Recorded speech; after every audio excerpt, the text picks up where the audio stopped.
Shalom, damai di hati, saudaraku yang diberkati Tuhan Yesus. Senang kita berjumpa lagi hari ini, Selasa 12 Mei 2026.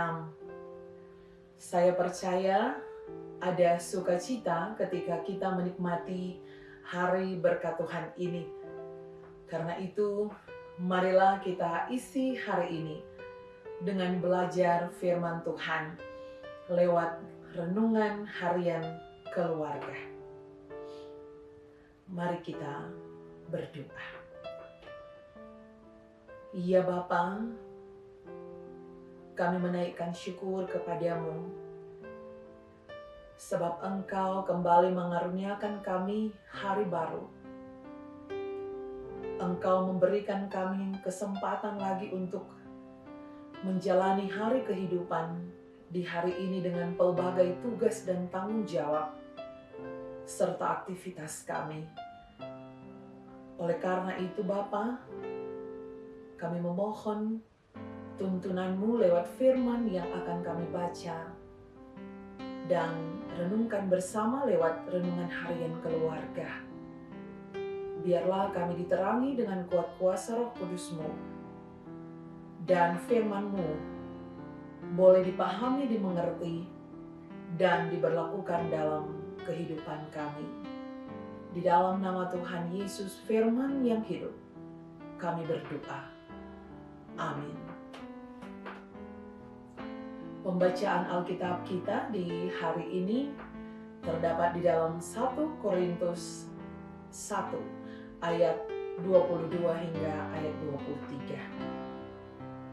Firman Tuhan berkata demikian.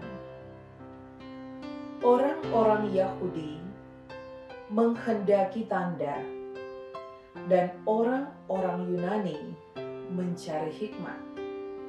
Tetapi kami memberitakan Kristus yang disalibkan, untuk orang-orang Yahudi suatu batu sandungan, dan untuk orang-orang bukan Yahudi suatu kebodohan.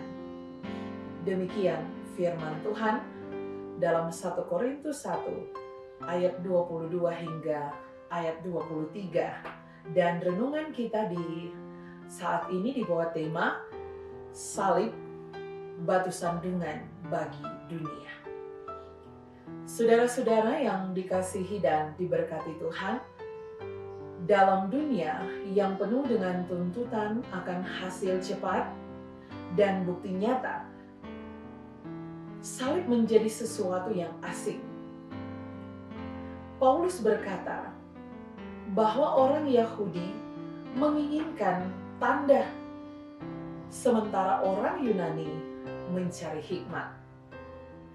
Dua pendekatan ini mencerminkan sikap manusia yang hanya mau percaya kalau bisa dibuktikan secara logis atau spektakuler. Tetapi Injil tidak datang seperti itu.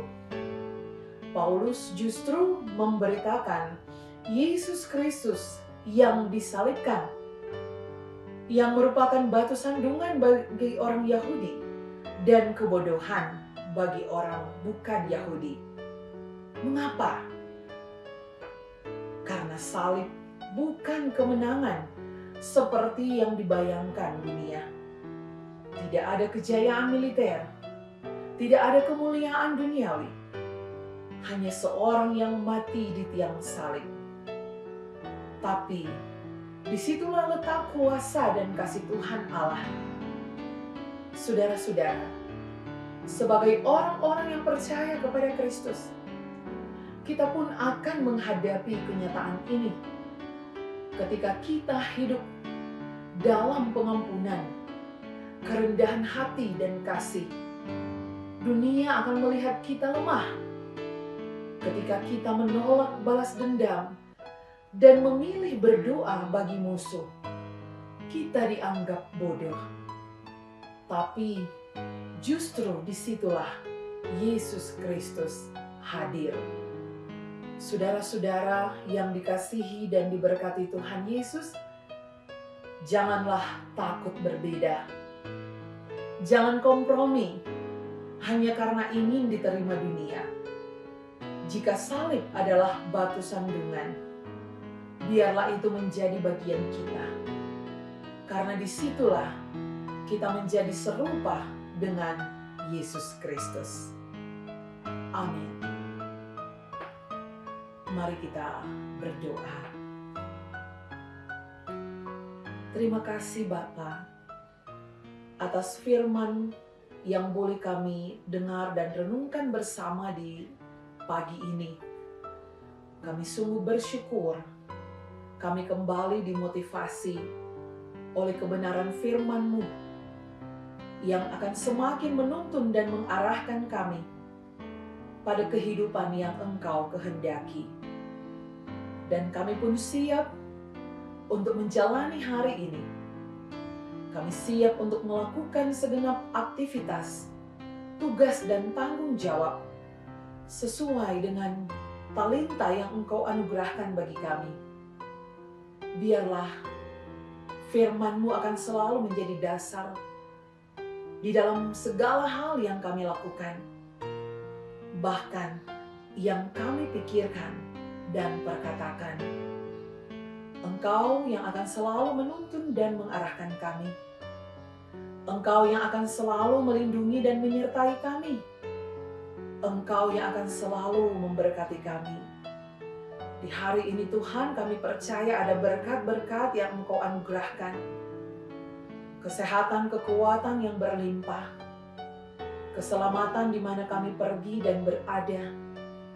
Keberhasilan dan kesuksesan dalam setiap tugas kerja kami, bahkan rencana-rencana yang ada pada kami.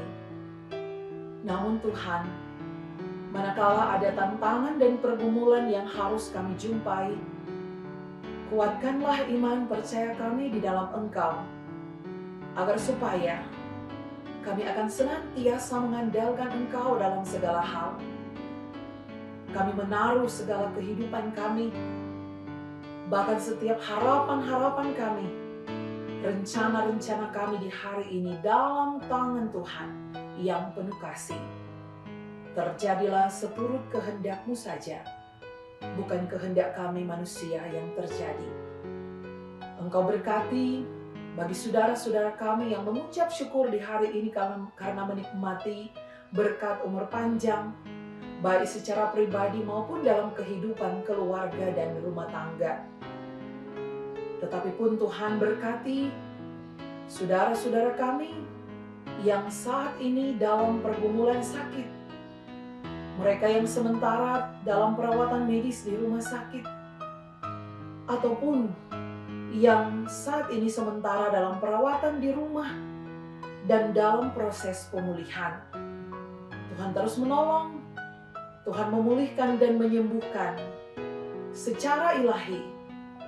Mujizat menyata bagi orang percaya. Di dalam Tuhan Yesus tidak ada yang mustahil. Tuhan memberkati semua yang boleh menyaksikan renungan harian keluarga di pagi ini. Tetapi juga di sepanjang hari ini, Tuhan kiranya memberkati setiap pribadi dan keluarga yang ada. Biarlah kami semua di dalam rangkulan sayap kasih Tuhan, penyertaan dan perlindungan Tuhan. Ini kami yang berserah kepadamu Bapa, yang bermohon di dalam nama Tuhan Yesus, yang adalah sumber kehidupan kami. Amin. Demikianlah renungan harian keluarga hari ini. Jangan lupa untuk like, share, dan ikuti terus channel YouTube Jemaat Geming Maranatha Paslatan. Selamat beraktivitas. Kiranya Tuhan Yesus memberkati kita sekalian. Shalom, damai di hati.